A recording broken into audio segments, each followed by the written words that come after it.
Welcome, everyone. I'm Michael Dehaan, the co-founder and financial wellness leader at Quantum Leap Global. And I've got Joanne Brooks with me today. How are you, Joanne? I'm very well. Thank you for having me, Michael. No, pleasure. And I recently was introduced to Joanne, and we're talking about some collaboration together. But I talked to her about the Women's Empowerment Series, and this is a part of the series in regard to women using their voice and visibility. And Joanne just jumped at it Yes. and said, I'd love to be on it. I'd love to sort of share my story and share my wisdom. So I'm very grateful for that. Yeah, pleasure. Yeah, I'm excited. Thank you. And it's interesting. As I said, met with Joanne. We've probably met online, and then we met for a coffee. And you're very values driven, which is Yes. very much a ethos. You got lots of energy, Yeah. but probably the most important thing is what I know of you already is that you've got that transformational mindset. Yes. So Yes. I know you've got an education background and training, but the mindset around transformation and supporting people to be their best. Indeed. Indeed. Look, I know for all the programs that I do in Navigate today, the first thing every time we start a new program is about mindset, because unless you can get the inside right, how can you be ready to receive new learning, new information, to be prepared to transform? Like, you might think on the surface you're ready, but unless that mindset's where it needs to be, it won't be as it should be. And Yeah. you'll just fall back to old habits, right? Yeah, exactly right. And I did stalk you on social media. And I think that, so you're, by way of introduction, you're the CEO of Navigate. I am. And I love the description of it, which is empower business owners and entrepreneurs to achieve the success that they always hope for and deserve, for that matter, Yes. and create that business of their dreams and find the freedom they deserve. So that really resonated with me so much, that business owners can be stuck. They can be chained to their business. They can. Yes. And their Indeed. business isn't serving them. And they went in there they wanted to create a legacy, or they wanted to create impact. And then they find themselves, as I said, in the day-to-day, just trying to survive. Yes. I'll put my head above the line and just say, yes, no, you're right. Yes, Navigate was formed back in 2017. And at the time I had a business partner, and it was our goal ultimately in the really basic form was to put a dent in the business failure rates globally in small business or in business. And, you can argue whatever that percentage is, it's simply too high. And, there's a number of reasons that come from that. And yeah, as you've alluded, I'm very values-based. I've been in a place where I wasn't, and I've experienced what the impact is when you are not connected to your values and purpose. Happy to share that through this conversation. But, we and now me as Navigate, there's a core function here that I often ask my business owners to just go back. As you say, there's a lot of overwhelm, there's a lot of lost in the doing, and they can't actually put their head above the line to say, well, is there another way of me doing this? Nope, I'll just put my head down again, and maybe me just doing more and more hours and just more will be the answer. Well, I know that's not the case. And I often ask my clients or prospects to say, tell me why you started this business. What was the thing when you went, this is the thing that I want to do? What gave you that fire in the belly? And have you lost it? Has it gone?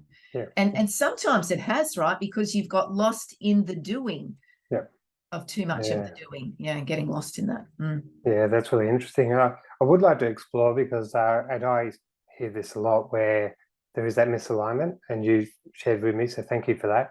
Pleasure. Around not being aligned to your values and purpose. So I'd like to unpack that a bit. Yeah, for sure. Well, I'll give you a bit of background to me. So I consider myself a late bloomer to business ownership. And, I started my first business just under 40 years old. And at that time, it felt like a really good idea I did do the right thing. Before I quit my job, I set everything up so that I was financially covered for the period of time it took me to get to where I needed to be. So at least I had the forethought to do that. But I was and I'm happy to share this, egotistical enough to think, I'll quit, I'll start a business in the same industry in which I was employed, and they will just come. Yeah.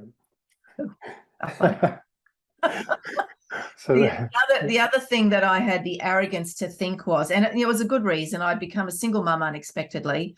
And I thought, well, I'm a little bit jack of putting her into daycare constantly. I wanted to have more flexibility, more time, and, all that, what you perceive to be all this wonderful flexibility of business ownership, to give more time to my daughter. Now, that is a noble cause. I get that, but it's not a good reason or purpose to start a business. And thankfully, I got a little bit of a size 12 across my proverbial about 6 months down the track by a business mentor. And thank goodness I had one, because they've been there, done that. And so, too many business owners think, oh, well, I'll just keep doing this on my own. I'll keep it close so that I don't have to share, because sharing is going to be hard and confronting. And no, I can do it. Whereas I huge believer, do not do business on your own. Yeah. And I'm not talking about employing people. It's about connecting with people like you, like me, your advisory board, the people that are going to support you and guide you. But every time, let's go back to why you started the business, because I know I've had many successes and many challenges in business. I started a business. I went into a franchise. The franchise got sold under me and lost that business, had to start again. Did that, then got a trademark issue, didn't want to fight it, so rebranded at great expense, and then built that business to 30 million in a really short space of time. But then due to legislation and a whole bunch of other moving parts, I had to liquidate it. But it was that business that I lost my purpose and why I was doing what I was doing. And, this was a business that was doing big turnover, highly profitable, 100 staff, traveling a lot, meeting great people, having an amazing time. But every morning I got up, I did not want to get up. Yeah. I did not have the drive and that bounce in my step to think, wow, another day in the business. This is awesome. And I remember on reflection after liquidating it, and I remember thinking, you know what, the number of times I thought in my head but didn't want to go there was, I don't know how to get off this wheel. I don't know how to stop it. And I think, I'm a huge believer in the universe does serve me messages, serves us many messages. And I think the level of proverbial that was just being put on my shoulders, which just got heavier and heavier. And then it said, all right, well, if you're not going to listen, I'm going to make you listen. So these things happened that I had to liquidate it. And it was only, and I had to coach this entire process that this was happening, the growth and then the liquidation. But it was only weeks after I liquidated, I was talking to my business coach. And by that time, I realized that it was my responsibility. I owned this business. I was the CEO. It was totally my responsibility to make sure that it survived and that it did what it needed to do. And, that was one of my hardest days of my life, was to tell 100 people that they'd lost their job a month out of Christmas. That's not a fun thing to do. Yeah. The awesome thing was, which took me by surprise, was that all 100 stayed for another week unpaid and emptied my office, which I will be forever grateful for that. And it gives me butterflies and goosebumps every time I mention it, because I didn't understand the impact I had on my team. And that's just another huge, an epiphany I had. But as I said, it was only months later that I was talking to my business coach, and I actually said to her, I said, I now understand where things went wrong was because I lost the connection to why I was doing what I was doing and my purpose and my values. Like, they were all lovely on the wall and they all had them on the website. They looked great, but I'd lost it. I'd lost it myself personally. And that then made those days incredibly hard. Yeah. It shouldn't have to be hard. And I think you hit it on the head there, where, as I said, you can get caught up in the business and lose sight of the direction, lose sight of why you started the business. Correct. Yeah. And that's because that's the foundation, really, isn't it? Absolutely. It's like building a house that's got a shaky foundation. You've heard me say that. Like, nobody builds a house with crappy foundations. So why do we build businesses like that? Yeah. Because I guess you don't know what you don't know when you're going into business ownership. And I don't know whether you've seen this, but I often see the employee mindset coming in to new business owners. They're still thinking like an employee. Yeah. Because the mindset's completely different. As I've often been heard to say, you can make great coffee as a barista. Doesn't mean you're a great cafe owner. Yes. Because, too often do you hear, I'm going to do it better than him, and, I can do this better. I'm just going to start my own. Yeah. Which is awesome. And I will always check them and say, okay, stop. Why are you starting this business? What is it you're looking to do? Oh, I want to replace my income. No. You need to go deeper here, because that won't hold you. That won't hold you when things go to custard on a daily basis, which they can do.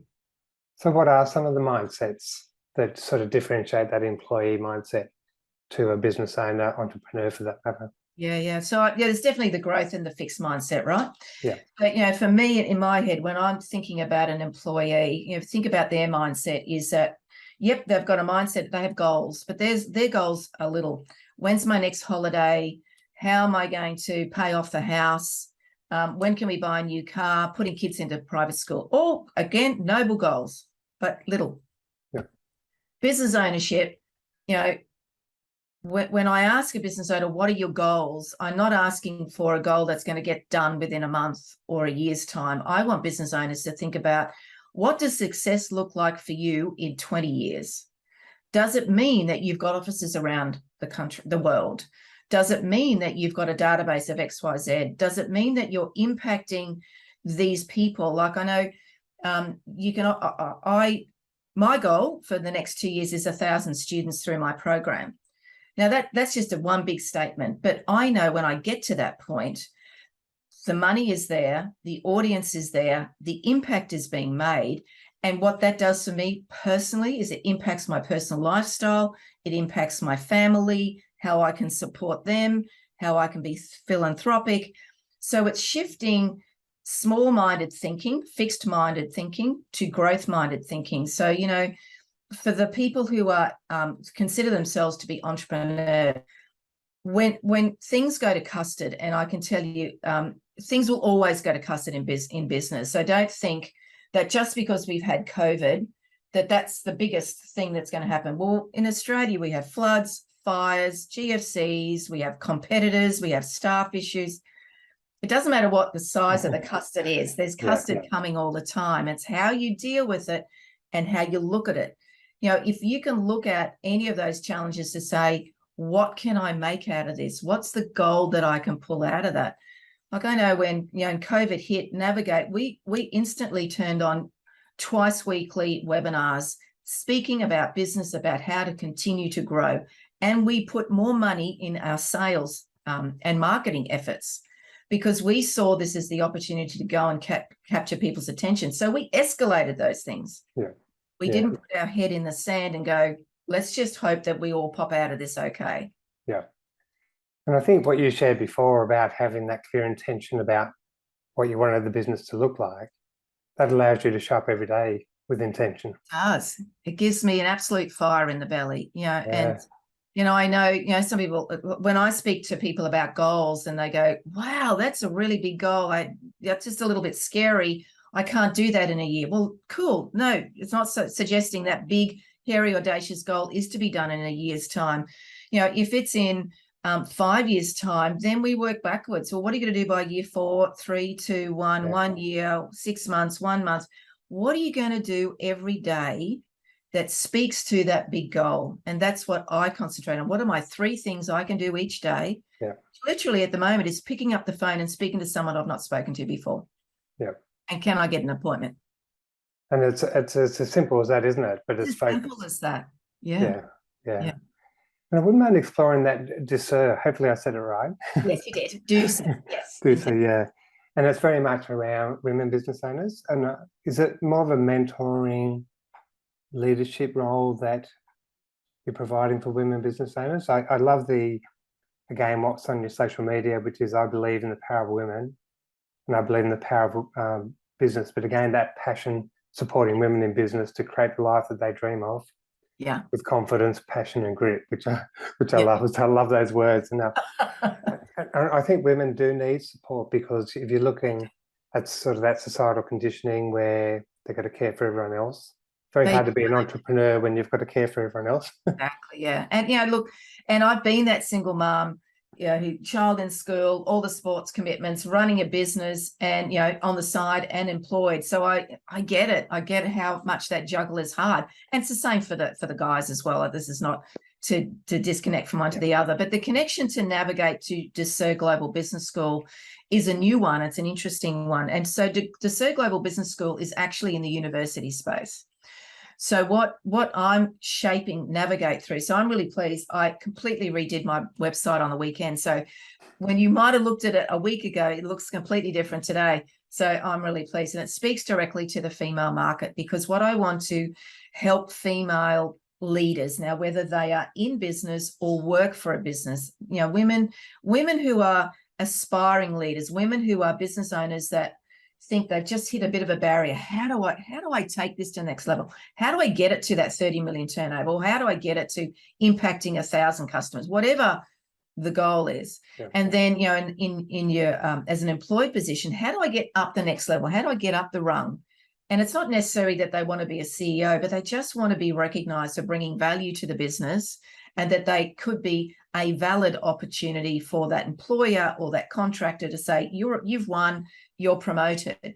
So Desert Global Business School is a really different offering that complements what I'm doing. So I'm creating a program called Her Transformation, which is about transforming mindset, understanding what the opportunities are, and moving them into what are now ultimately global MBAs.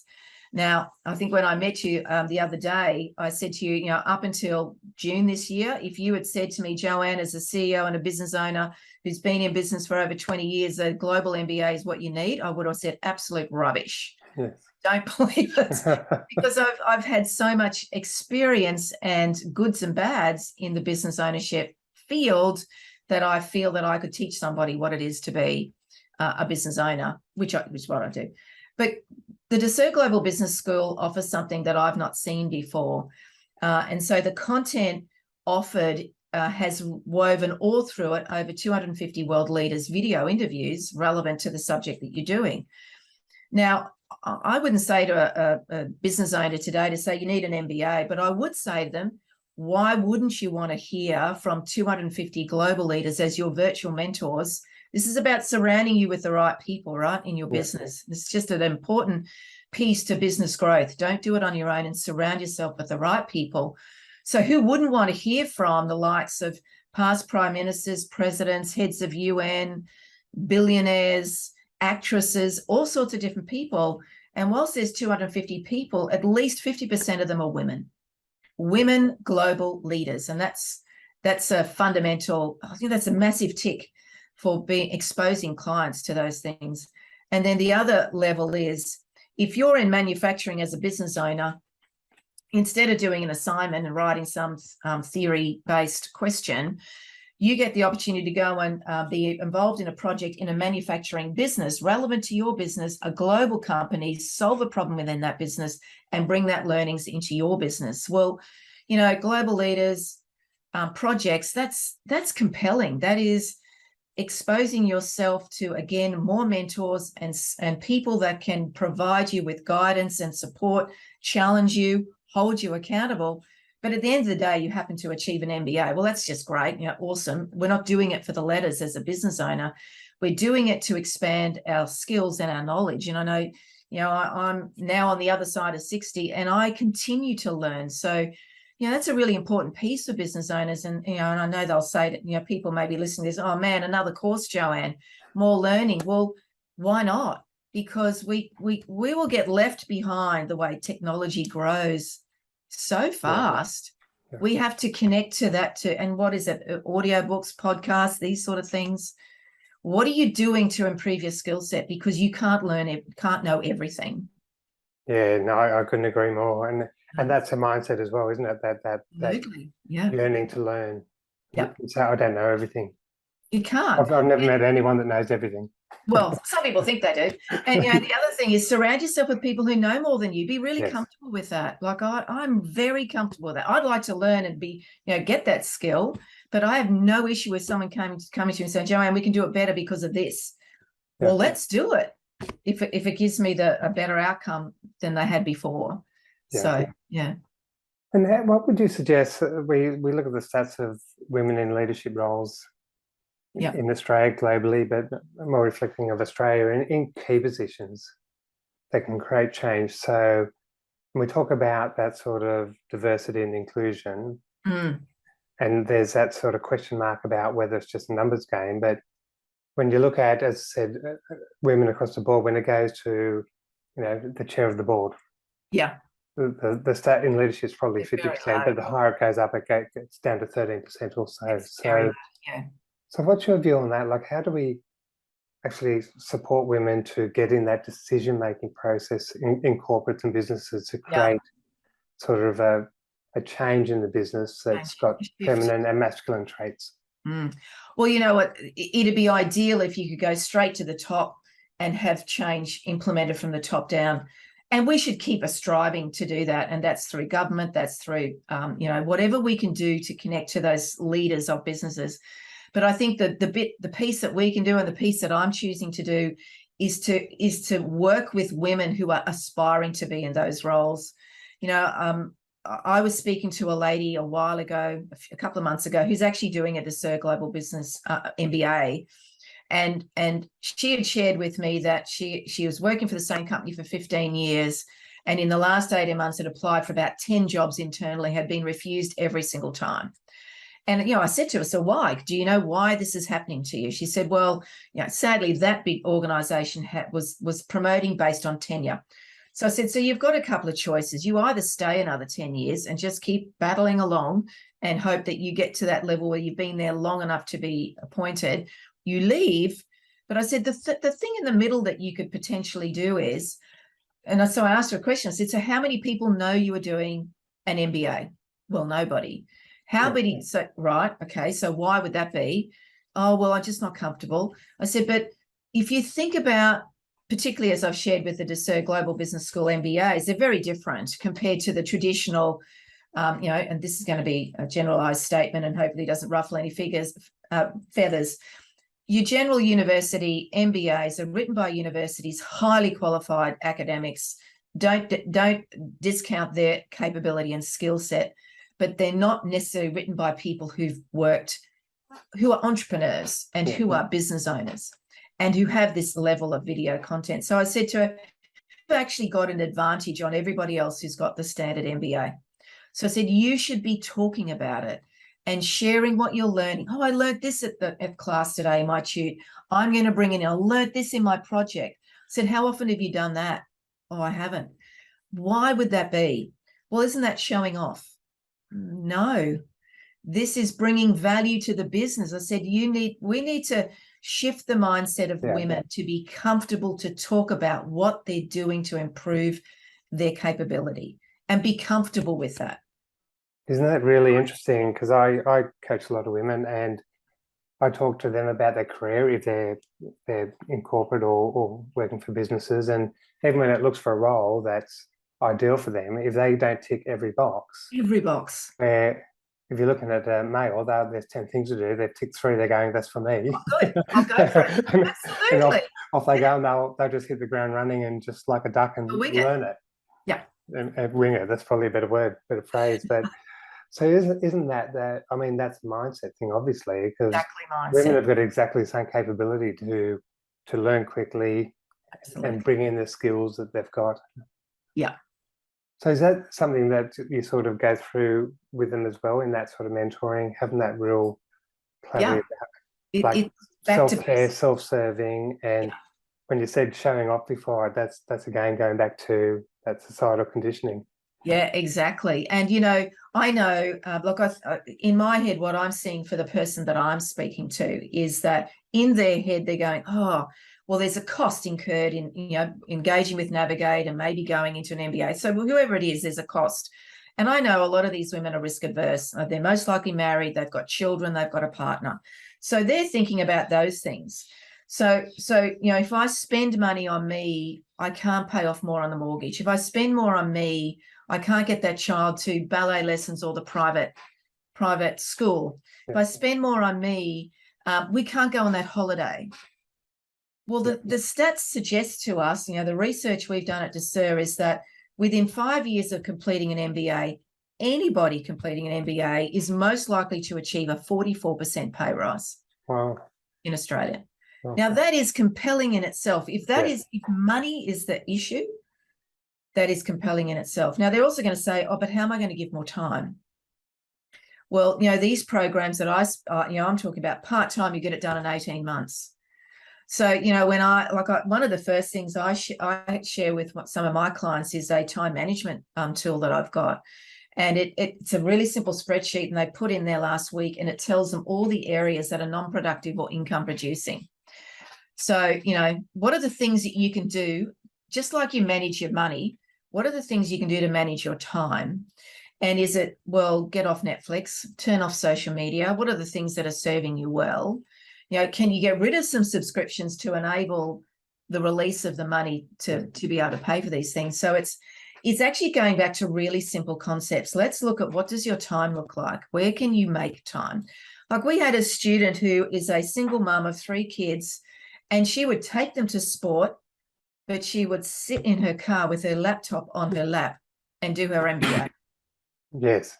Yeah. And she, and as I've always been heard to say, if it's important enough to you and you're committed to the outcome, whether it's from a money perspective or time, you will make the time, you will find the money.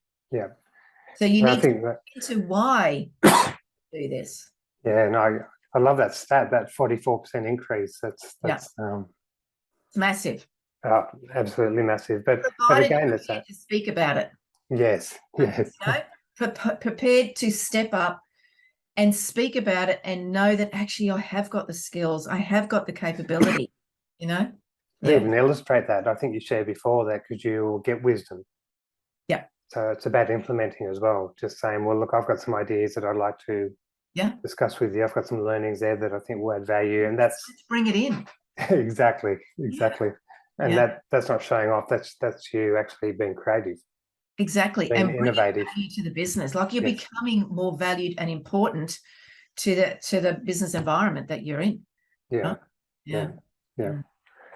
So what would be one piece of advice that you'd want to leave for women that are watching this? And it is about that empowerment, and I know it's a big belief of yours, for them to be their best, show up as their best. What would be one piece of advice, that one golden nugget that they can sort of listen and take away? I think that's a really good question. I think one of the things that you should do is go back to the day that you started your first job or got that promotion, and think about your mindset at the time, about how excited you were and what you wanted to do to make a difference, because that's where we need to take you back to. Because over time things have life has got in the way. Children have arrived, challenges within managing the household. We totally get the cost of living today can be overwhelming for many, but there's ways of managing that. So I think one thing that they could do is take a breath, take a breath. And we often get overwhelmed with how many things we've got to get done. One thing that I always do for me, because my list is this long, we've all got an enormous to-do list. Just stop, breathe, and think, and just ask yourself, what is the one thing I can do now? Yeah, and that takes away that overwhelm. Yeah. Just takes that away. But I'll give you two. As I said, think back to the day that you started that job or got that promotion, and you just had that fire in your belly. What was your mindset? What were you thinking? What were the possibilities that were running through your head? How can you get back to that place? Yeah. Right, and thank you for sharing that. Some really wise words. And I knew the interview would be amazing. I've learned a lot, so very grateful for that. Oh, my grateful pleasure. for you, just as they're taking the time out to share your story. It is impactful, and it is for people to sort of lean in, and sort of understand what's available to them to improve in business. Exactly. Learn more, or even if you're in the corporate world or business world, that you want to be more empowered to climb that ladder and make impact. So thank you for that. And as I said, I really appreciate you being a part of this series. No trouble at all. Thanks, Mick.